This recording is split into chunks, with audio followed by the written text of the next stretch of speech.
The Houston Rockets have won 6 games in a row. They just beat the defending champions, and they 6-3. They fourth in the Western Conference. Let's talk about it on this episode of the Brad and Will Show.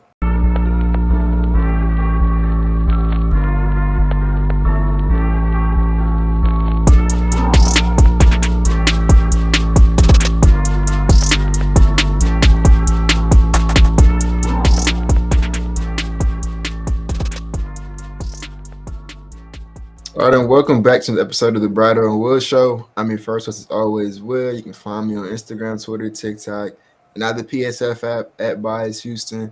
Over there, we're covering the games live on the PSF app. You should come through. This is now the second game in a row. We've had a thrilling ender. It was all in their turn. So, you're watching the game. Go ahead and just pull it through. Come chop it up. Come chill with us in the room. I promise you're going to enjoy it. And then, of course, we're there on Twitter after every game for the post-game space. One of, I think, the best post-game space we've ever had, at least for sure in the last 2 years. Tonight. So definitely, if you want to come chop it up with us or just listen, that's the platform to do it over there. And then, of course, you guys have been showing us a lot of love on YouTube recently. Continue to like, comment, and subscribe and watching the videos. We really appreciate all that support. So with that, I'll pass it up to Brad. Yeah, as always, y'all know to find me at Bradeaux NBA, Instagram, Twitter, TikTok, favorite stats, highlights, updates. Got y'all covered. And I like to keep it short now because we won 6 in a row, and that's ultimately what I want to talk about. They won 6 in a row. This isn't the fluke 6-game winning streak they had 2 years ago. This is a legit 6-game winning streak. They're knocking off really good teams. And as Will tweeted out, Will, go ahead and get your bars off real quick. What happened? They were disrespecting us because they said we beat the Hornets, and they were the Hornets. We beat the Kings. It won't happen again. And then what else did you say? I'll let you finish it off. Say we couldn't. We only did it because De'Aaron Fox was hurt. And then we went and beat the Lakers by 34, and they said we only did it because AD was hurt. And so, who do we play after the Lakers? It was the Pelicans. Beat them sorry Pelicans. CJ McCollum's hurt, right? Even though Brandon Ingram and Zion Wilson got every whistle in the book. You only beat us because CJ McCollum's hurt. And now we beat the reigning champions. And I know everyone's gonna say, but Jamal Murray was hurt, so it doesn't count. But the thing I think that people forget about this Nuggets team is Jamal Murray is great. Don't get me wrong, but Nikola Jokic is the best player in the entire NBA, and that's a really good roster, even if Jamal Murray isn't playing. Michael Porter Jr. and Aaron Gordon are 2 top 50 guys in the league. Probably, that might be a bit higher than that. I'm probably being a little modest by saying that, but they're 2 of the best. I almost feel like calling them role players is almost disrespectful because they're really good at basketball. But they're 2 of the best non-star guys in the league. Every team would take both of them on their roster right now, no questions asked. KCP is he's a role player. He's one of the best role players in the league. He's a great defender, elite shooter. Reggie Jackson's found some new life in Denver. They're well coached. Mike Malone's is an excellent NBA head coach. They have depth. They're young players who they drafted and kind of groomed are rotation pieces for them. So this is still, even without Jamal Murray, this is still, in my opinion, the best team that we played so far. And we not only did we win, we competed with them. Obviously winning was important, but from the jump, it wasn't a blowout. This wasn't a comeback win. This wasn't we got some momentum at the end and snuck this one out. No, we were there with them the whole game. Yeah, they might have went up, I think, 7-8 points at some point in time. We punched right back. The game was never out of control. The game was never out of reach. We were there the whole time, and then we were able to make the necessary adjustments at the very end to pull off the win. And so this was a phenomenal win. It doesn't quite feel as good as the Pelicans win because we was getting taxed with them foul calls and everything was going on with that Pelicans win. But this is another win that just feels really, really good. I'll quickly shout out 3 players in particular tonight. Number 1, and we keep talking about that guy right there, bro. Alperen Şengün, bro. He's the best player on the team. It's not really a controversial or questionable take anymore. It's pretty clear he's the best player on this roster. And one of the things that we always talk about with Alperen Şengün is everyone knows that he has the talent to be one of the best offensive bigs in the entire association. But the question mark for him was always, could he get it in defensively? And Nikola Jokic is, like I said, the best player in the league, MVP caliber guy, top probably 30 player of all time already in his prime. I thought Şengün, the box score won't reflect it for those people who didn't watch the game. But a lot of those buckets came from the like 5 minutes of Jock Landale, which Lord have mercy, we should never see him play for the team again. But Şengün, I thought Şengün did as humanly good as anyone could realistically do on Nikola Jokic. Now, obviously, like I said, Jokic is a beast. He's a great player. You're never going to you don't stop guys like that. You don't stop Giannis. You don't stop KD. You don't stop Steph. They're going to score no matter what. All you can do is make it difficult on them. And I thought Şengün did that. Like I thought Şengün did what great defense, better offense, and that's really all you can ask for when you're doing against a guy like that. And then he made up for it on the other end because Nikola Jokic didn't guard him either, right? Nikola Jokic was disrespecting his range all the time tonight, and Shingle made him pay. He somehow added like the dirt fadeaway, the one-legged dirt fadeaway to his game. Got that down, and it's money now. And so you sag off him too much. So Buck, I don't know, bro. That's a tweet for you tomorrow morning. If you go back and just clip all the Dirks from this season, like he's been hitting that. I'm on that. Right. He hitting that mug with consistency now. It's cash. So yeah, man. Shout out Alperen Şengün. Like game ball once again for like the 6th consecutive night goes to him. He's been phenomenal. He's going to be an all-star this year. I'm so confident he's going to. If he doesn't make it this year, I think that the NBA has to step in and say like, we've lost the art of the sport. If someone like what he's doing, and his team is winning, if that's not good enough to be an all-star because his name isn't as big as the guys who aren't winning as much, I mean, like I said, we've lost the art of the sport. So he should be in the game. Jeff Green is another guy who I think a lot of people didn't really think he was going to play. I didn't think he was going to play when we signed him. I thought he was going to be more of a veteran mentor and somebody who might, come in if somebody who fouls out or, he might get some spot minutes here or there. But in terms of being a rotation piece, I didn't think he was going to do too much there. And he was like phenomenal tonight. Like I think of the power forwards out of Jabari and Tari, I thought Jeff Green was the best power forward on the roster tonight. He did a great job, when he was switched onto Jokic. He did a great job when he was guarding Aaron Gordon. He hit 2 really big shots to end the game that kind of sealed it for the most part. Matter of fact, when he pulled that last 3, I was like, that's a terrible shot, and it went in. And at that point, it's like, hey, you just made it, right? So he's somebody who, I was even maybe considering throwing him in as like salary filler, like a larger trade. I want to keep that guy, bro. I think that his veteran leadership above everything else is A1 for this team. He's been the exact kind of vet that this roster has desperately needed for the since the rebuild started. But on top of that, he's just really good at basketball, like better than I think a lot of people would expect him to be at 37, 38 years old. So he made some huge plays on both ends of the floor. So like I said, he hit the go-ahead 3. I think they kind of sealed the win, made a free throw for us. Like Jeff Green, he did his job and then some tonight. And then the last person I'll shout out before I pass out to Brad is Jae'Sean Tate. And that's somebody who, I have been I fought for Jae'Sean Tate a lot when he was, when the rebuild first started and people were kind of trying to trade him and saying he was bad. I'm like, bro, Jae'Sean Tate is going to win somebody a playoff series one day. I'm like, I don't know if it's going to be for us. We might trade him, but one of these days someone's going to look up and be like, yo, you remember that play where Jae'Sean Tate, crashed the boards or he died on a loose ball or he did something. It's like, the stuff that doesn't pop up in the box score that you can't like measure, but you're like, bro, like that was a winning play. That's what Jae'Sean Tate is. I'm like, bro, he's gonna do that for us one day. And so tonight he did that all night. Brad, we was watching in the PSF app with the clip it. Like there's a possession where he guards like the entire floor in like 10 seconds. And we're like, dude, like once again, not normal. I forgot who it was. He stripped the ball from, and it became a jump ball, right? When they were trying to advance the ball in that fast break situation, he stripped the ball from him. Right now we get the ball back. And then of course he made the game ending play. We needed one stop to win the game. We were in the PSF talking about, do you foul here? Do you, do you trust your defense? It didn't even matter because Jae'Sean Tate stole the ball before it got in bounds anyways. So like, like he made winning plays. He's been making winning plays all season long. He made winning plays tonight. He's another guy who I think a lot of people didn't think was going to be in the rotation, thought was going to play some spot minutes, might be used as like a trade piece. I'm at the point now where like same thing with Jeff Green. I don't want to trade him, like unless it's for a clear this guy is like the missing piece for this team. I don't want to trade either of those two guys right now. I think they're playing too good of basketball.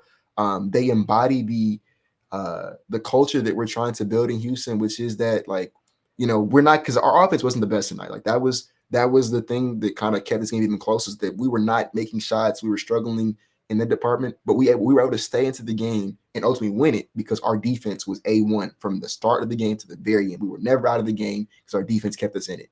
And Jeff Green and Jae'Sean Tate embodied that like more than anybody with me, like Dylan Brooks on this roster. So yeah, those two guys, I'm not looking to move. We talked about like trading for like a Clint Capella. Landale and Oladipo's contract works for that. That's what I'm doing. I'm getting those two guys out of here, bringing in a backup five. If we're being greedy, bringing another ball handler, bringing another shooter. But I mean, I think at the end of the day, man, this team proved to the entire world that what we're doing it's not a fluke. It's not this isn't a hot streak. This isn't a whatever you want to say it is. Like, no, this team is legit. This team is real. This is resilience. This is effort. This is hard work, and it only gets better because Jalen Green can take his game to another level. Amin Thompson isn't even back, and when he was playing, he wasn't comfortable yet. Like, it gets better. We can make a trade at the deadline to bring another body. This is just the beginning for this team. So I've talked enough about my basketball team tonight. I'm obviously excited, but I'll pass up to Brad.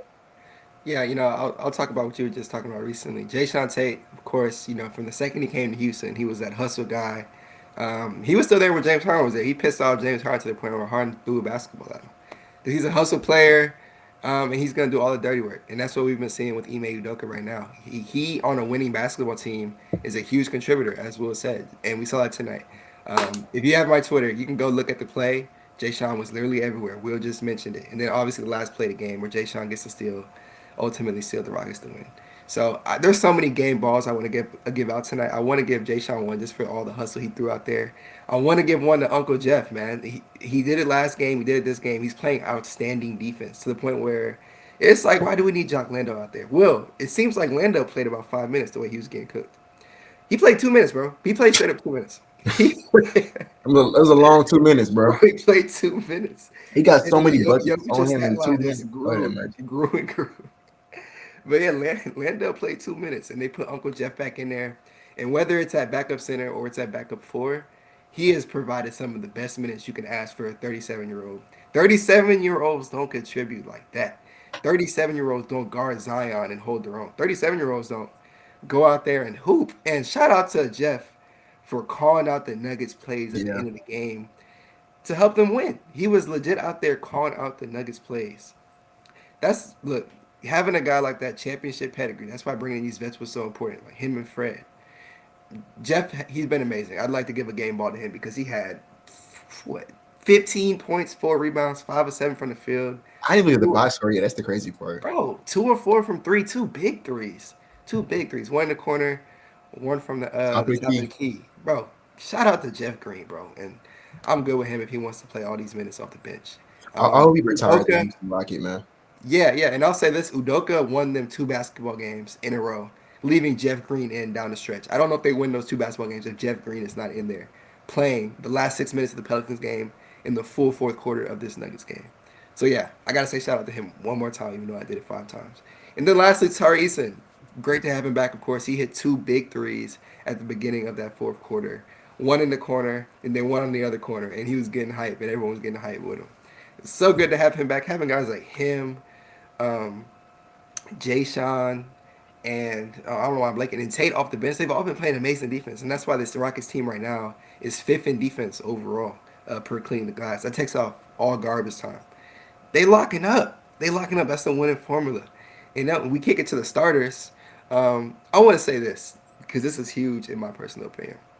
We just had Nikola Jokic go out there and drop 36, 20, and 11. And it wasn't just no 36, 20, and 11. He shot very efficient from the field, 50%, 8 from the free throw line. You had Michael Porter Jr. go out there and put up 25 on 11 and 19 field goal shooting.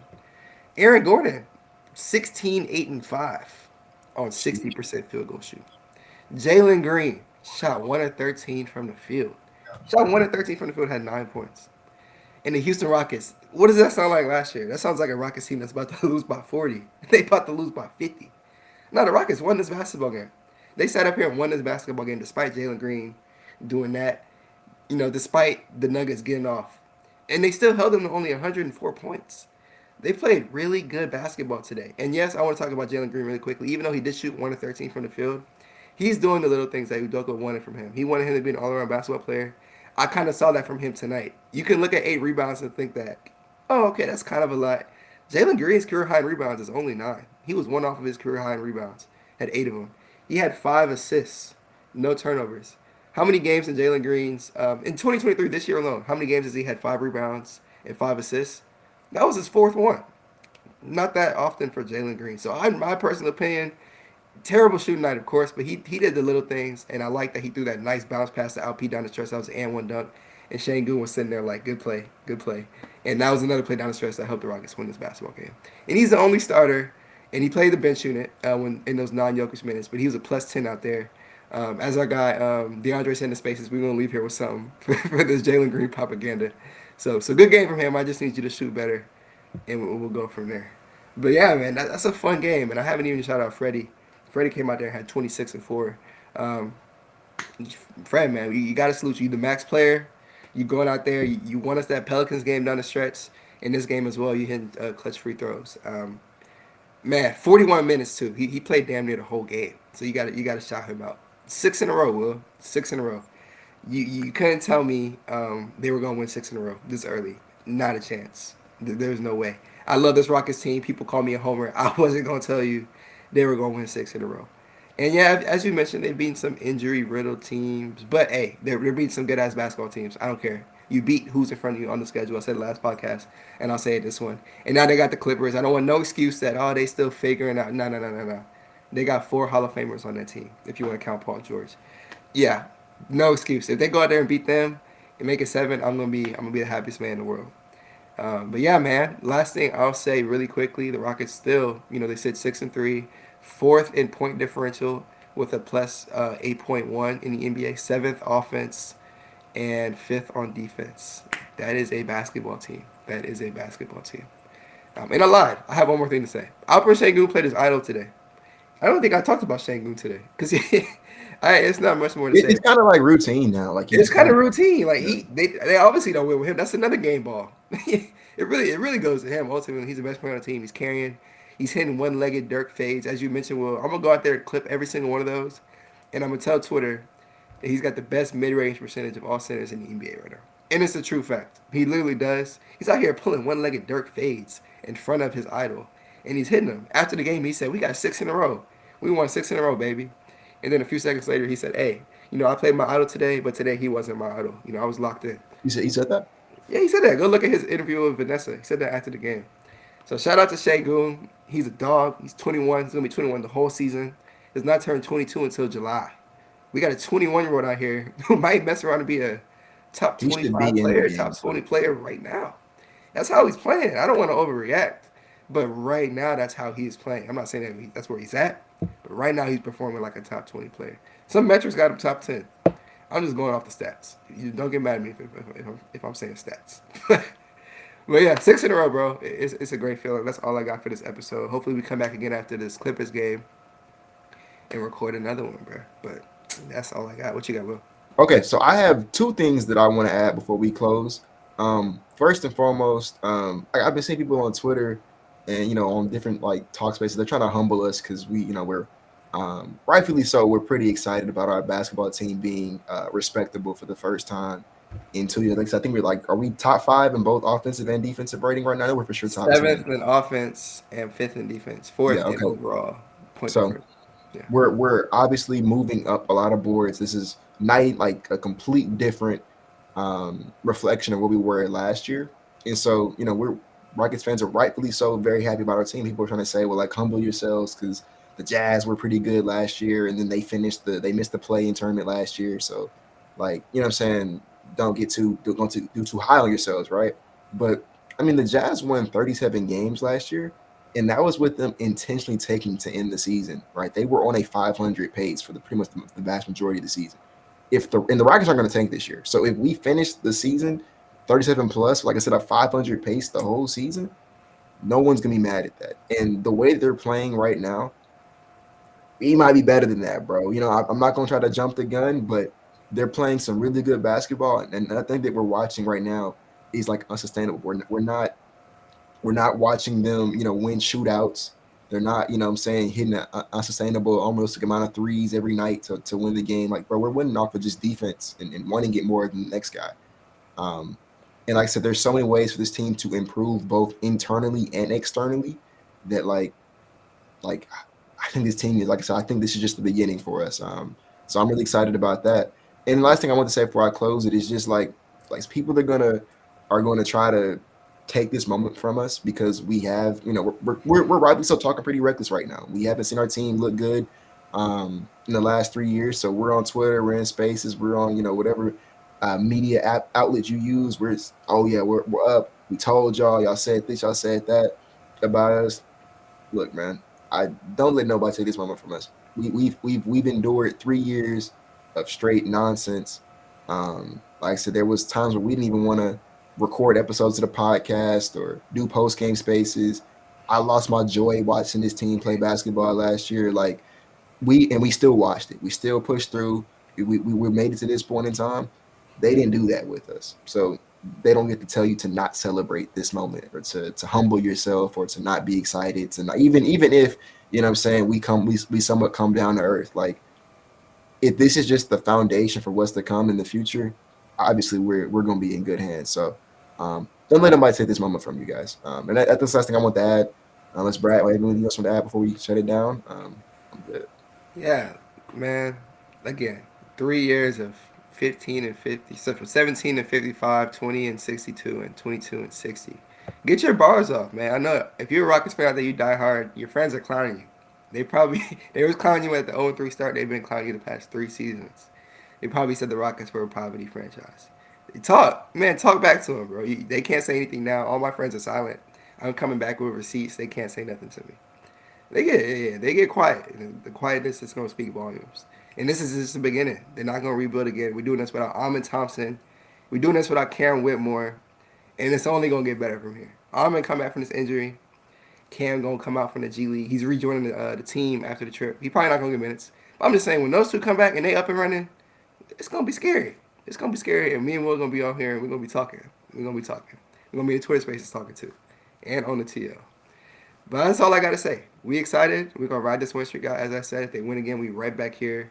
And the episode's going to be dropped Saturday morning. But that's all I got, man. What you got, Will? That's it. That's it. 6 in a row. We're going for 7. Appreciate y'all for tuning in. We'll be back soon.